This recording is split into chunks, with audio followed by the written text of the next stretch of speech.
Sveiki, čia Nijolė Koskienė, sveikatos žurnalistė ir šių metų pradžioje, dabar kai kalbu yra 25 sausis, kai įrašą patalpinsiu YouTube, kad žinotumėm, labai noriu kalbėti iš principo apie pamatinius dalykus. Ir šįkart kalbėsiu to, ko galbūt niekada nekalbėjau plačiau, apie pamatą, apie pagrindą, apie tai, kame mes esame kiekvieną dieną nuo gimimo iki mirties, apie skalbimo miltelius, apie buitinės priemonės būtų galima pakalbėti, bet dabar apie skalbimo miltelius.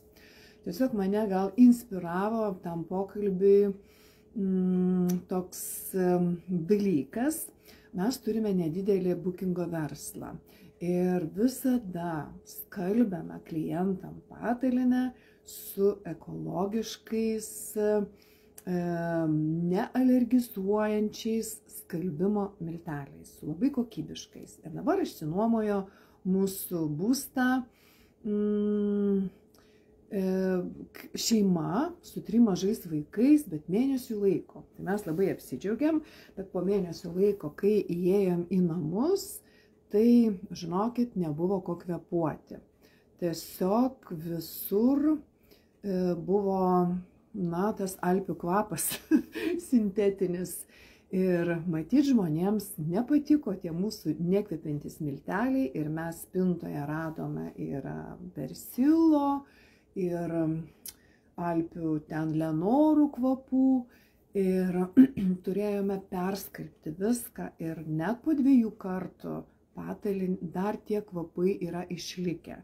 Bet kai žmogus atpranti nuo tų sintetinių kvapų, tai jie tiesiog dusina, jie tokiam švariam organizmui jie alergizuoja. Ir kai aš matau reklamas ar ne, arba net dabar specialiai įėjau į forumą, tokį ten, mamyčių, ne mamyčių, žodžiu, pardavinėja ten kvapiklius skalbimo, lenorus visokius, tai rašo, oi, man labai patiko kvapas, aš to kvapuko dar įdedu į spintas ar ne, ir mes kažkaip tarsi nesuvoktumėm, kad kiekvienas šitas kvapas yra alergenas. Ir kalbant apie skalbimo miltelius, jie labai labai svarbus, nes, kaip jau minėjau pradžioje, mes juose esame nuo gimimo iki mirties, ar ne, nuo lėliuko iki ligonio, paklodėse, patalynėse, pagalvėje, ar ne, apatiniuose drabužiuose, viršutiniuose drabužiuose ir viskas, kas yra milteliuose, per poras patenka į mus. Ir kai rodo vaikutį su puriu rankšluosčiu, su alpių kvapu, tai tiesiog aš įsivaizduoju, kaip tas vaikutis ten raivosi ir jeigu dar nuo alergijos po vienos sesijos nekenčia, kaip sakyti, bet tai turės įtakos jos sveikatai. Lėliukai, ligoniai, jauni žmonės, mes patys tiesiog žiūrėkime, kuo mes skalbiamės. Ir kaip dažnai mes skalbiamės. Tai šiek tiek tokia apie skalbimo pamokėlę. Aš dabar perklausiau tokią mokslininkės trumpą paskaitą ir pati nustebau, kad per savaitę, kodėl tai pasakoju, nes dažnai žmonės, vyrai, jaunimas, žinai, jie kažkaip juodi marškinėliai, juodi džinsai ir ten gali nenusivilkti ten mėnesį laiko ar 3 mėnesius laiko, jeigu dar vieni kokie gyvena be moterų. Tai va, per savaitę nuo mūsų kūno nueina iki 40–80 gramų vidutiniškai pleiskanų. Tai jau čia jos yra lengvos, tai jau čia, kaip sakant, geras puodelis tų pleiskanų ir ypač jaunimui išsiskiria iki 300 gramų riebalų per savaitę. Tai čia, kaip sakant, buteliukas riebalų jau gali blynus kepti. Vasarą iki 7 litrų prakaito. Ir visas šitas miksas pleiskanų, riebalų, prakaito, vandens ar ne, Jis susigeria į drabužius, nesvarbu ar jie balti ar juodi, vienodai susigeria. Ir jeigu mes jų dažnai nekeičiame, tai ar patalynės tos pačios, tai susigeria ir atgal į tą odą, į kūną ir gali tiesiog ir spuogai, ir alergijos, ir intoksikacija, nes daugiausiai toksinų mes, žinokit, gaunam net ne lauke iš taršos, bet namuose iš tos visos, kuo skalbėmės, kuo valomės, kuo dažome ir taip toliau, kokie mūsų kilimai ir taip toliau. Tai va, tai užtat skalbimo milteliai jie reikalingi, skalbti reikia ir dažnai reikia ir labai svarbu tinkamai pasirinkti miltelius ir pasirinkti, kuo mažiau kvapiklių, tai aišku, aš tų nei minkštiklių nerekomenduočiau, nei kvapiklių ir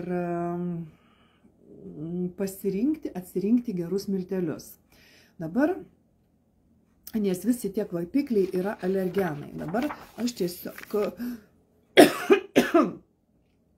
parodysiu, ką aš atsiprašau truputėlį, užsikirtau, ką aš esu atsirinkusi ir kaip nepasiklysti kainoje. Nes daugelis žmonių, vis dėlto daugelis, kaip ir tie mano klientai, ar ne, žiūri turbūt į kainą, kiti žiūri, kad kvepėtų.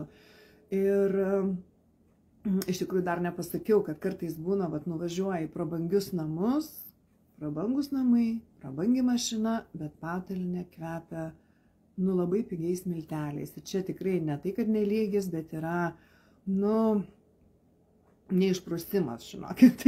Tai tiesiog labai raginu atkreipti dėmesį, kuo jūs kalbėtės. Ir dabar papasakosiu jums, kaip ta kaina yra. Nuo berods, gal jūs pastebėte, gal nepastebėte, berods nuo 16 metų ant skalbimo miltelių yra rašomas skalbimų kiekis. Nes mums nelabai reikia, kad tų daug miltelių dėti, nelabai reikia, kad jie užputuotų, ar ne?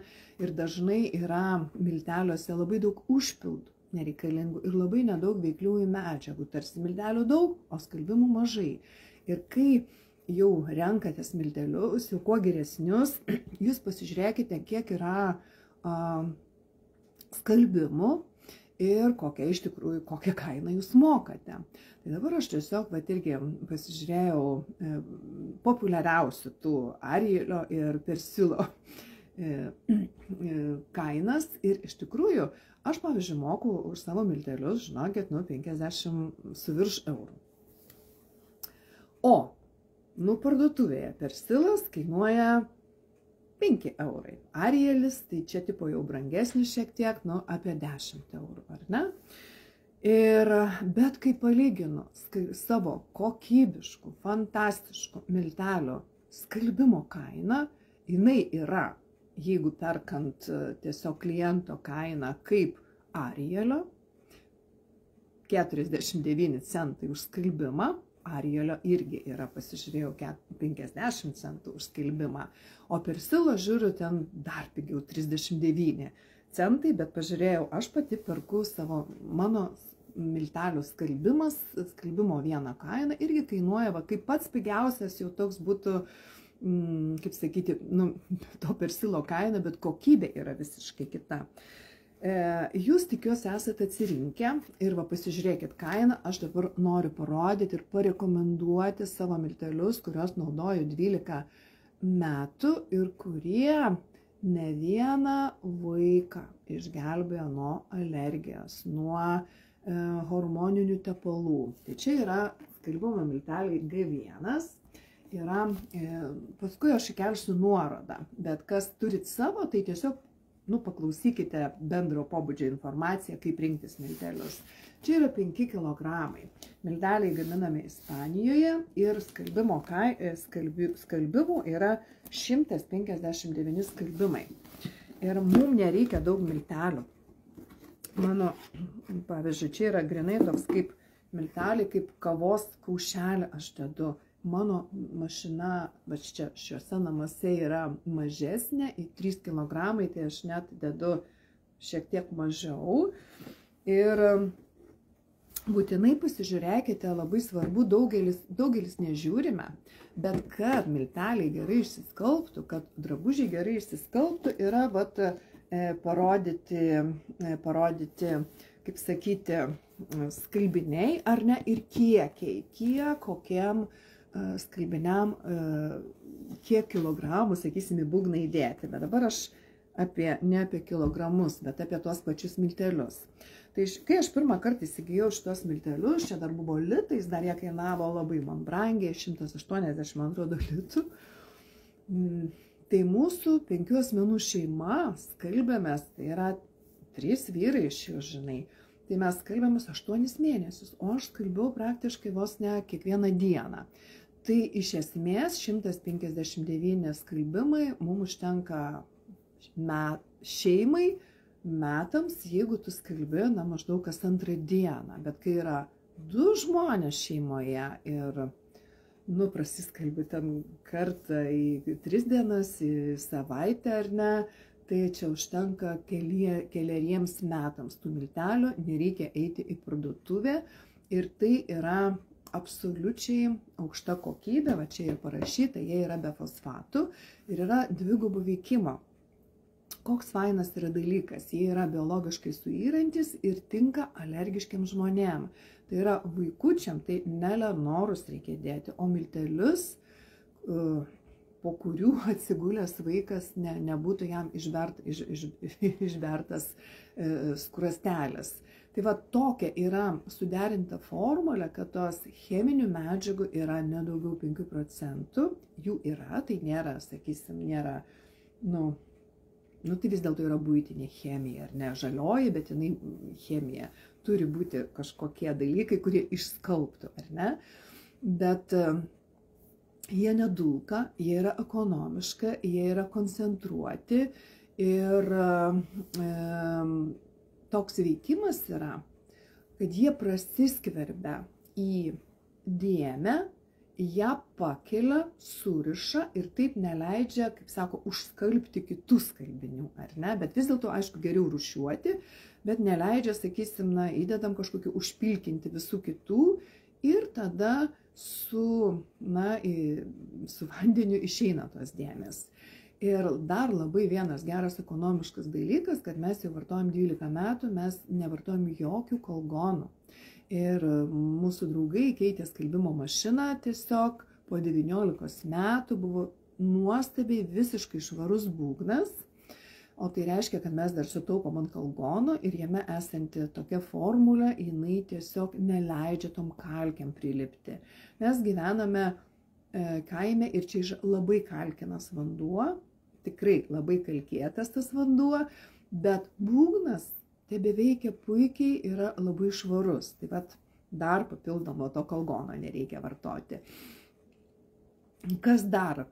Kaip jau sakiau, kaip minėjau, mes sutaupome ir nereikia metus laiko vaikščioti į parduotuvę. Ne? Tad ir dabar taip kartais man reikia praeiti pro tą skalbimo miltelių skyrių, tai mes įsivaizduojam, kokių ten kvapų prisikvepinam. Ir ypač į moteris kreipiuosi. Šiandien toks mano tonas kažkoks, atsiprašau, bet šiek tiek supykusi esu ant tų kvapų. Moteris, aš matau, rašo, oi, man patinka toks gaivalus kvapas, koks kvapas, nu palaukit, ateini į teatrą ir tau skalbimo milteliais kvepia, to alpių kvapų to baisių kvepia. Tai kvepėkim, nežinau, kvepalais gerais, eteriniais aliejais, kas ten mėgsta, savo švara, savo feromonais, bet neskalbimo milteliais. Zita klausia, ar tie milteliai skalbti ir margiems, ar baltiems. Labai ačiū, kad paklausėte, tai yra visokiems, ir baltiems, ir juodiems, ir margiems, ir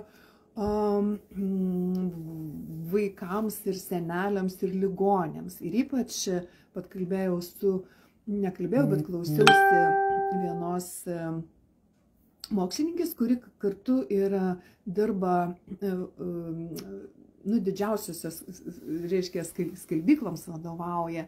Tai sako, kai ypač iš sanatorijų, po tų masažų, tas visas paklodės atveža, tai labai sunku jas išskalbti, tas aliejai, nes tai būtent gelbėja šitie milteliai. Ir dar dvi priemonės mes turime, gal kitą kartą parodysiu. Tai tiesiog išpurškiam, nudėminam ir skalbiame. Aišku, jeigu jūs skalbsite, koks dar yra įdomus dalykas, tikrai labai rekomenduoju išbandyti, nuorodą įkelsiu. Jeigu jūs pirmą kartą vartosite šitos miltelius, tai labai rekomenduojame pirmą kartą padaryti tokį tuščią skalbimą. Įdėti kaušelį skalbinių be drabužių ir pilną skalbimą pravaryti, kad paruošti skalbimo mašiną. Nes pamatysite, jeigu taip įprastais milteliais, kaip sakoma, skalbėte, kokio brudo, kokiais luitais gali išeiti. Ir jeigu to nepadarysite, o buvo skalbtas su prastais milteliais ar ne, tai gali būti, kad pavyzdžiui jūs įdedate švarų rūbą, kaip jums atrodo, baltą, o išimat dėmėtą.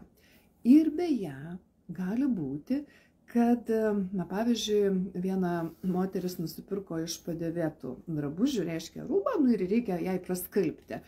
Gerai, pabandėm su tais milteliais ir įdėjo tarsi baltą, o išėmė visą dėmėtą. Tai pasirodo, kiek, tą ir kalbu, kiek yra visokiausių užpildų, kurie, kaip mes žurnalistais, užbliūrina tą, užbalina kažkaip, uždažo tais milteliais tas dėmes, kad jų nesimatytų, atseit balikliai. Jie nebalina, jie užbaltina, kaip sakyti, bet visą tai alergenai. Ir šitie skalbimo milteliai, jie įeina į dėmę, jie tuos pirmiausiai tą sluoksnį nuima, tada dar kitą ir visos dėmės išlenda į paviršių. Jos niekur nedingsta, jos dažnai būna užbalinamos tiesiog. Tai mums tokių dalykų nereikia ant odos, mums nereikia tokių dalykų patalynėm, mums vaikų drabužiams, galų gale tai ir vyrų drabužiams, ar ne? Ir nereikia atskirai miltelio leliukams, atskirai ten suaugusiems, ne, mes visi turime odą, o kaina yra ta pati. Tiesiog mes kartais susigundome ten toms akcijoms ir už 5 eurus nusiperkam, išsiskalbam porą savaičių ir vėl bėgame pirkti. Taip, kad pradėkime nuo pamato, pradėkime nuo, nežinau, kažkokios išminties ar ne, nuo žinių, nebūkime nežinantis ir jeigu kažkas dar nesusimastė, tai tiesiog susimastykime. Jeigu, irgi rašo, man kvapas alergizuoja, Danguolė. Žmonių yra visokių, vieniems vienas maistas, kitiems kitas, tai tiesiog pasirinkime savo miltelius, bet jau žiūrėkime, kad nebūtų jokių ten kvapiklių, dažiklių, baliklių, ypač kur yra spalvotėm ar ne ten skalbiniam, kuo geresni. Man šis kvapas, aš jo iš viso, pavyzdžiui, neužuodžiu. Kai atidarai miltelius, kvapas šiek tiek yra, užtat, tiesiog laikome uždarytus, bet skalbiniuose kvapo nėra jokio. Ir tiesiog rekomenduoju, pasirinkite ir pradėkite šios metus, išmeskite visas valymo priemonės, kurios yra, kaip sakyti, kvapios, pigios mums taip atrodo ir pasirinkime kokybišką produktą. Tai ką, šiandien tiek žinių iš molinių. Taip šiemet galvoju šiek tiek dažniau su jumis bendrausiu, kalbėsiu ne kartą į savaitę ir kadangi metų pradžia, tai prašau ir parašykite, kokių gal klausimų turite, kokiom temom norėtumėte kalbėti. Zita klausia, kokią kainą. Tai vieno skalbimo kaina, jeigu perkant kliento kainą, yra 49 centai, tai kaip Arielis, kad būtų 75 eurai dėžė 5 kilogramai, 159 skalbimai. Tačiau aš labai rekomenduoju ir po kiekvieno laimo sakau, prisijunkite tiesiai prie gamintojo, prie Neolife gamintojo. Jūs gausite ir papildus, galėsite įsigyti absoliučiai premium klasės, ir aukštos lygės buitinės priemonės, ir kūno priežiūros fantastinės priemonės, pirksite iš savo parduotuvės tiesiai ir sutaupysite. Tai tokiu atveju jums tie milteliai kainuotų kaip persilas, pats pigiausias, 39 centai už vieną skalbimą ir 56 ir kiek ta dėžė 5 kilogramai. Tai kilogramas kainuotų mažiau apie 10 eurų. Tai žodžiu, mokėkime skaičiuoti. Ir ne tik skaičiuoti, bet ir, mąstyti ir neguldyti savo vaikų į alpių kvapą. Ir nežinau, kvepėkime moteris prabangiais kvepalais arba savo švaros kvapu, užuot skalbimo milteliais. Tai gerai, tiek atsakysiu į jūsų klausimus. Ir rašykite, ko dar norėtumėte šiemet. Ir labai norėsiu šiemet kalbėti apie pamatus, apie bazinius dalykus ir vėl pradėsime metus nuo pamatų. Tai būkite sveiki, būkite laimingi, būkite išmintingi ir iki.